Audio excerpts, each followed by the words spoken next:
What's up, everyone? Green Eye Trombonist here, and today I got... Wait. This is for a class.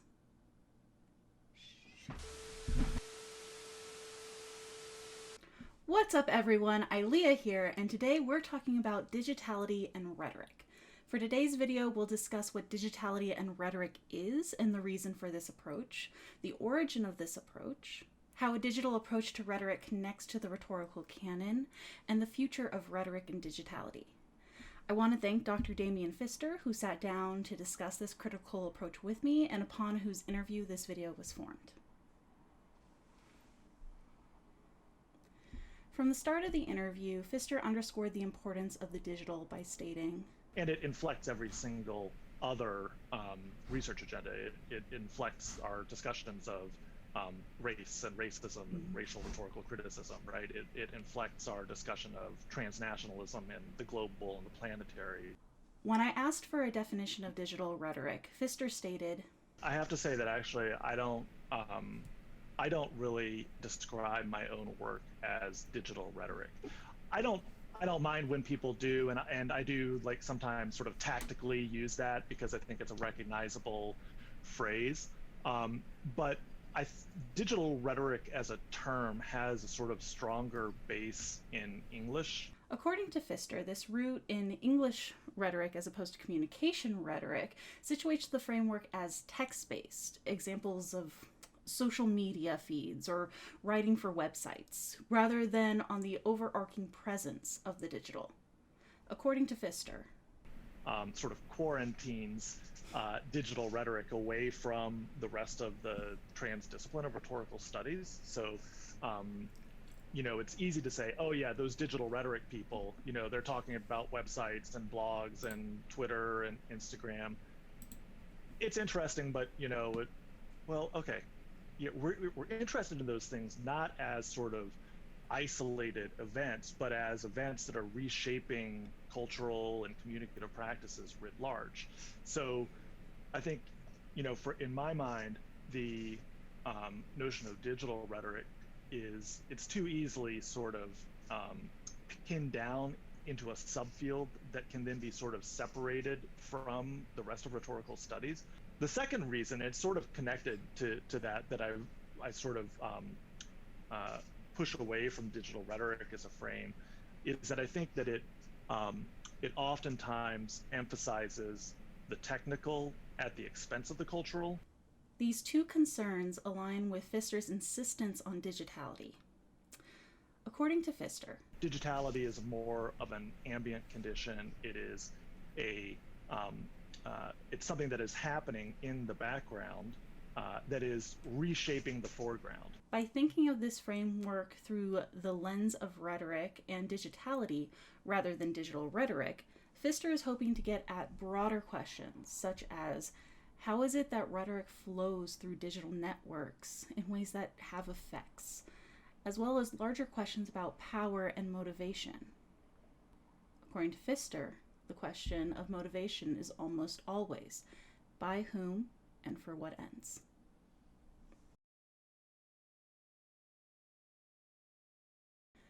Pfister, when discussing his framework, mentioned several names of academics whose work he draws from or whose work aligns with his vision.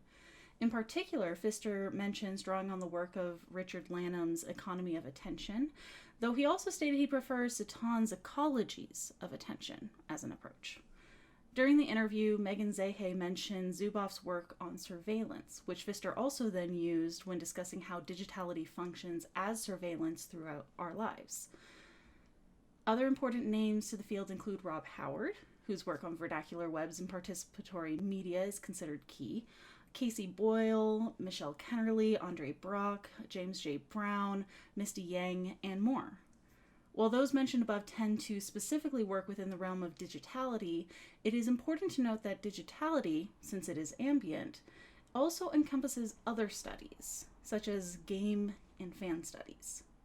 Shira Chess, well known for her work on gender and video games, has a chapter in Theorizing Digital Rhetoric on constitutive rhetoric and the casual/mobile game market. Notably, Pfister also acknowledged the constitutive when he stated, We are co-constituted with technologies. Um, some people wear glasses. I'm wearing contacts right now. Finally, Ashley Hink, a graduate of this program, also has a chapter in this book about digital fluidity in fan communities. This makes clear that what is digital about digital rhetoric is really the ambient digitality of life. From the games we now play on our smartphones to the identities we take up and communities we build, it is all impacted by the digital. But how did we get here? What brought us to a world enmeshed with digitality? It is important to note that digital rhetoric and digital studies, more generally, are a relatively new field. Margaret O'Mara explains the history of the internet from pre-World War II through NASA's ARPANET and into our contemporary moment with presidential tweets. While this is a long-standing history, the digital wasn't really accessible to most US citizens in their homes until the 1990s. At the start of the 21st century, we were still in Web 1.0, characterized by blog and connection-focused websites with little to no social media. This is the scene in which Barbara Warnick published Rhetoric Online, and which Damien Pfister was studying and writing on the blogosphere. Very few people were working on the intersection of rhetoric and digital technology, but one of the people that was Barbara Warnick, who has recently passed, but who wrote a pretty important book in the early 2000s called Rhetoric Online. This is the first work that Pfister mentions in relation to studying how rhetoric circulates in online spaces, and an important foundational piece for a digital framework. Part of the reason we see such a divide between digital rhetoric and digitality is that even when the internet and computer technology started to enter the home, the digital was often relegated to one computer in one room. The computer then acted as a portal from the real physical world to the digital. But that hasn't been the case for a long time. People have made this distinction for a long time, and it's been fading for a long time, right? But the difference between, online and offline, well, that difference is sort of fading, right? Because we're always on, we're always online, we're always connected to the digital networks. At least those of us with the class privilege to be so. While breaking down binaries is often beneficial and necessary work, the breakdown of on/offline can be problematic. People deride the changing times and blame digital technology for breakdowns of culture, but this is not the first time technology has been accused of such effects.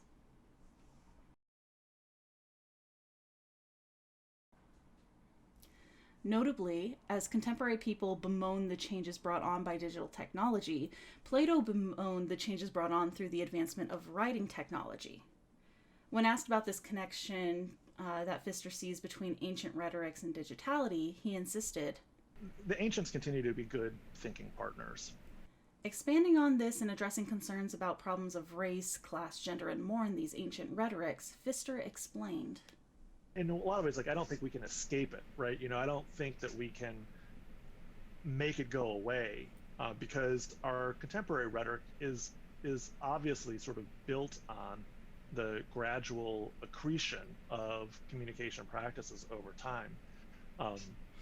It's like a crystal, right? That layers of practice are being sort of sedimented gradually. Instead of trying to break the crystal by breaking from the canon, Pfister instead thinks we can resituate ancient rhetorics to consider how effective these ancient terms are in describing contemporary rhetorical practices, and expand the canon of the ancients by pulling on non-Greco-Roman ancient rhetorics, such as ancient Indian rhetoric, ancient Egyptian rhetoric, and ancient Chinese rhetoric.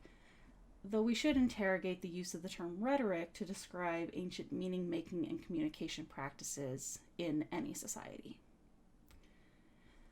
Rather than oppositional, we see another example of Pfister's concept of the ambient coming through.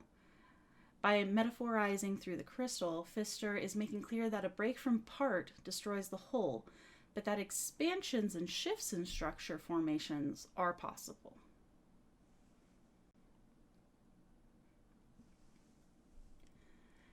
And Pfister is concerned about the future of the field.